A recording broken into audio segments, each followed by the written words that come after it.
Hello family, welcome back to my channel. চলে এসেছি আজকে আরেকটা ভিডিও নিয়ে। আর ভিডিওর শুরুতেই তোমাদেরকে জানাই, একটা ইউটিউব অফিসিয়াল পেজ থেকে যেটা আপডেট দেওয়া হচ্ছে সেটা হচ্ছে যে আগামী 27 সালের 1 ফেব্রুয়ারি থেকে যারা আমরা লং ভিডিও করি তারা 4000 ঘন্টা ওয়াচ টাইম পূরণ হলে তবে চ্যানেল মনিটাইজ করতে পারতাম। এবার থেকে কি হবে, 8000 ঘন্টা ওয়াচ টাইম পূরণ করতে হবে। আর যারা শর্টস চ্যানেল চালাও তারা যেটা 10 মিলিয়ন পূরণ করলে হতো সেটা 20 মিলিয়ন পুরো করতে হবে। সেটা হচ্ছে 27 সালের 1 ফেব্রুয়ারি থেকে। যাদের 31 জানুয়ারি অবধি চ্যানেল মনিটাইজ হয়ে যাবে তাদের কোনো টেনশনের কারণ নেই। তো আমার মনে হয় ইউটিউবের এই একটা বাজে একটা আপডেট আমাদের মতন ছোট ক্রিয়েটারদের জন্য খুবই চাপের ব্যাপার। অনেক বড় চ্যালেঞ্জ আমাদেরকে দিয়ে দিয়েছে ইউটিউব। যারা নতুন চ্যানেল খুলছো তারা চেষ্টা করবে যেন 31 জানুয়ারির আগে চ্যানেলটা মনিটাইজ হয়ে যায়, না হলে কিন্তু 8000 ঘন্টার মধ্যে পড়ে যাবে। আর আমরা ভিডিও বানাই, আমাদের ভিডিও হয়তো আমরা 10 মিনিটের ভিডিও বানালাম, 1 মিনিট দেখে লোক বেরিয়ে যায়। তো আমাদের কাছে 4000 ঘন্টাটাই বিরাট ব্যাপার ছিল, এরপরে তো আবার 8000 ঘন্টা।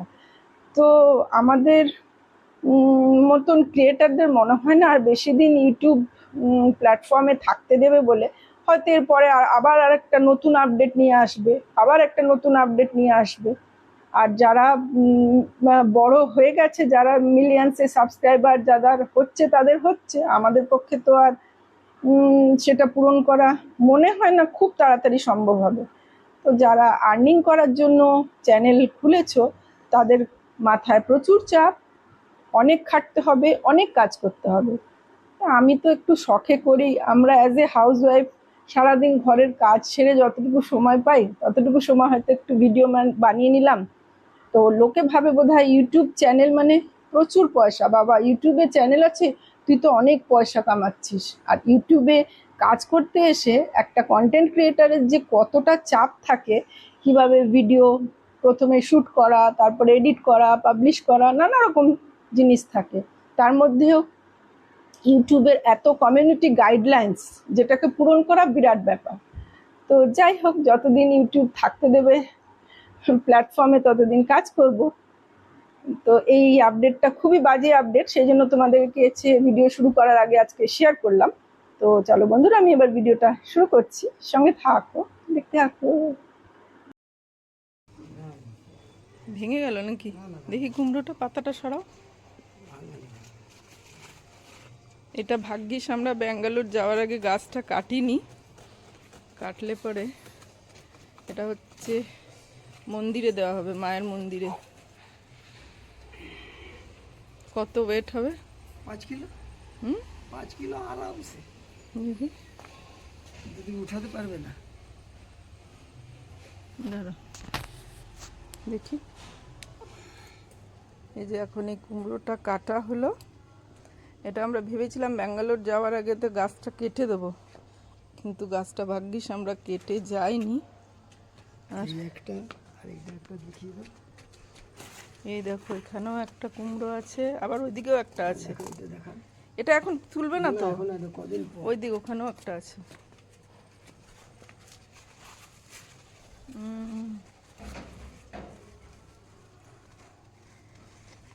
হলো, এটা মন্দিরে দেওয়া হবে। এটাও মন্দিরে দেওয়া হয় না, ওইটা তো আশ্রমে দেওয়া হবে এটা। আর ওই যে ওইখানে আরেকটা হয়েছে, আরেকটা আগের দিকে কোথায় দেখছিলাম হয়েছে। এই যে এখানে একটা হয়েছে, এই যে এখানে একটা। গাছটা এবার মুড়ে মুড়ে এসছে। এই যে এখানে আরেকটা হয়েছে, এটা এখন কচি, একদম ছোট্ট আছে। কি সুন্দর করে রেখে গেছিলাম। আমরা যখন ব্যাঙ্গালোর গেছিলাম তো ওই কুমড়োগুলো আমরা এরকমই রেখে গেছিলাম, যে গাছটা কাটিনি বলে ভাগ্যিস। তো আজকে এখন 2-1টা ডগা এর থেকে কাটা হবে। 1-2টো যে ডগাগুলো খারাপ হয়েছে না সেগুলো কাটো, আর কুমড়োর ফুলগুলো পেরে নাও।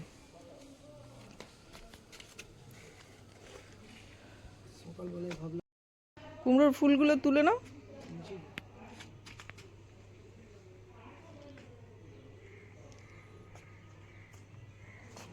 ইচ্ছা হলে আমরা বাজারে নিয়েও বসতে পারি কিন্তু, না?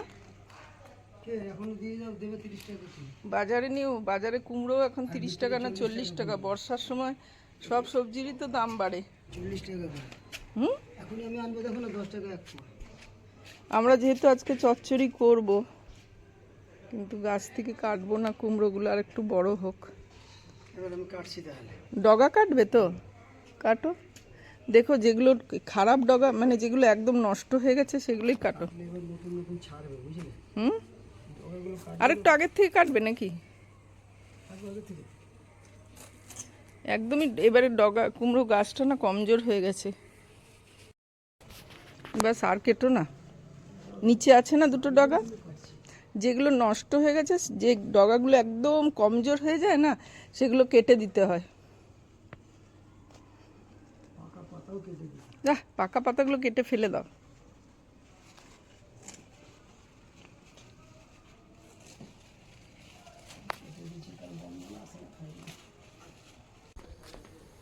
না, দেখি দেখি, তুমি যাও, আমি এগুলো নিয়ে আসছি।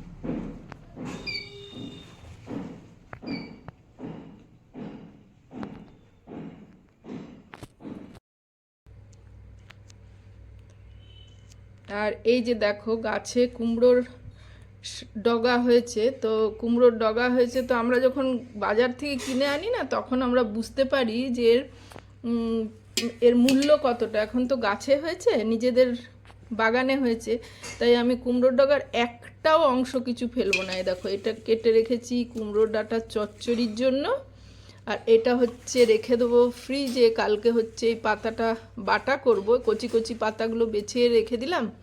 আর এটা হচ্ছে এই যে কুমড়ো পাতার ডগাটা, এটা হচ্ছে ডালে দেব।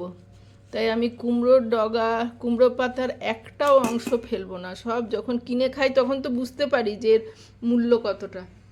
এখন আমি এই জন্য গাছের থেকে পেরেছি, আর সব কচি কচি ডগা চচ্চড়ি, কুমড়ো পাতা বাটা আর ডালের ডগা দিয়ে এবার 3টে পদ আমি রান্না করব। অবশ্যই কুমড়ো পাতার বাটাটা আমি কালকে করব।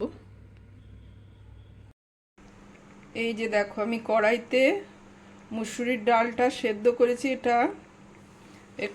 এটা প্রায় সেদ্ধ হয়ে এসেছে। এই যে এর মধ্যে আমি নুন হলুদ দিয়ে দিয়েছি, নুন হলুদ দিয়ে ঢাকা দিয়ে সেদ্ধ করেছি। তো এবার এর মধ্যে দেব এই কুমড়ো ডাঁটা, এই যে ডগাগুলো দিয়ে দেবো এবার এর মধ্যে। এই যে কুমড়ো ডাঁটার ডগাগুলো দিয়ে দেবো এর মধ্যে। আর এর মধ্যে দেবো একটুখানি কাঁচা সর্ষের তেল। কিটা কাঁচা সর্ষের তেল আমি অলরেডি এর মধ্যে নুন হলুদ দিয়েই সেদ্ধ করেছি। তারপরে একটু নামাবার আগে আরেকবার নুনটা চেক করে নেব। আর এর মধ্যে দেবো ওই যে কাঁচা লঙ্কা ফাটিয়ে দিয়ে দেবো, দিয়ে এটাকে এবার নেড়ে চেড়ে এর মধ্যে এবার এটার মধ্যে এটাকে নেড়ে চেড়ে এবার এর মধ্যে দেব খুব সামান্য একটু জল।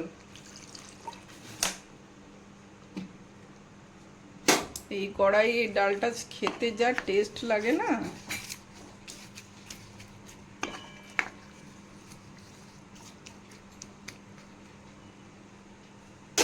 এটা হয়ে গেল।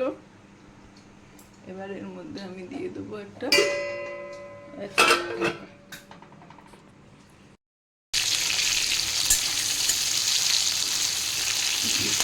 ফোড়নে দিলাম কালো জিরে আর শুকনো লঙ্কা দিয়ে এবার একটু টমেটোটা দিয়ে ভেজে নেব।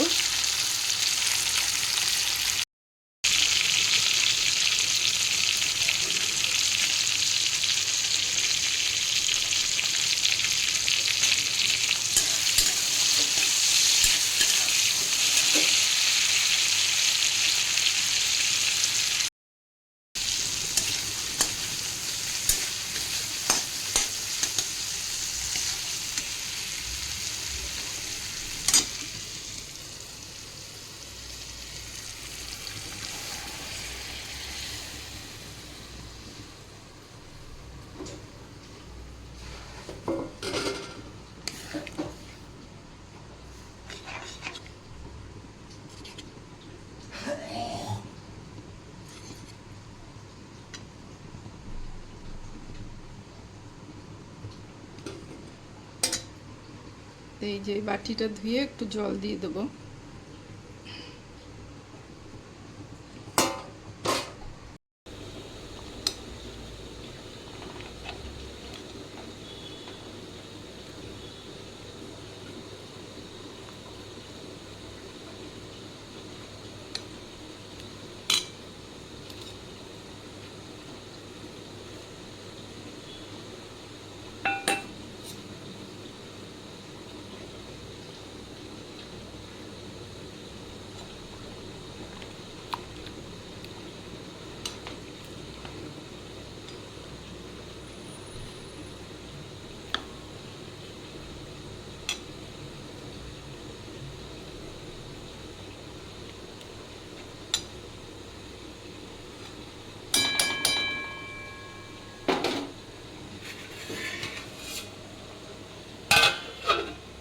আর এর মধ্যে একটু ধনেপাতা কুচি দিয়ে চাপা ঢাকা দিয়ে রেখে দিলাম।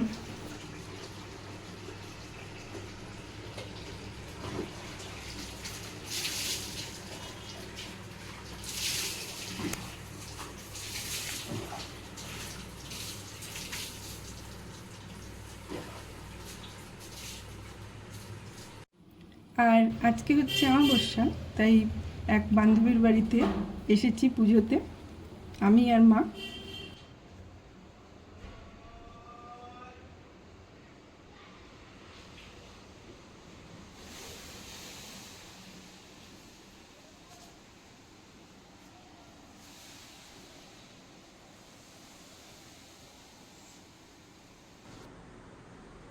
আজকে হচ্ছে অমাবস্যা, তো আমরা প্রত্যেকবার তো অমাবস্যার মন্দিরে প্রসাদ পাই। এবার আমার পাড়াতে পুজো ছিল আমার এক বান্ধবীর বাড়িতে, তো এই যে আমরা এখন প্রসাদ নিয়ে চলে এলাম। এই যে দেখো ভোগ ভোগ ভোগ প্রসাদ।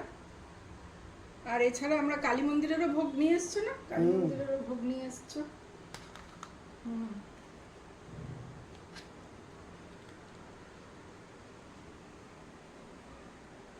ওর হাজবেন্ড কি সুন্দর পুজো করেন, ওনাদের কালী মন্দির আছে, তো প্রত্যেক অমাবস্যাতেই পুজো করে। তাই বললো যে কোনোবার আমার ভাসুর করে, কোনোবার আমি করি, তো এই বছর ও এই মাসে ও করছে বন্ধ করে। আর এটা হচ্ছে মায়ের মন্দিরের ভোগ, নেপাল কালীবাড়ির ভোগ।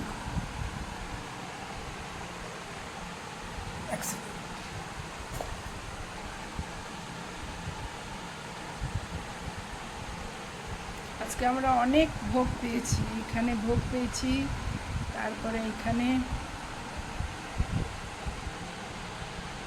তো আজকে যেহেতু অমাবস্যা, তাই সন্ধেবেলা একটু মায়ের সন্ধ্যা আরতি দেখতে এলাম। আর সেই সঙ্গে আমি আজকের ভিডিওটা এখানে শেষ করব। ফিরবো খুব শিগগিরই একটা নতুন ভিডিও নিয়ে। ততক্ষণ সবাই সঙ্গে থেকো, সুস্থ থেকো। নমস্কার।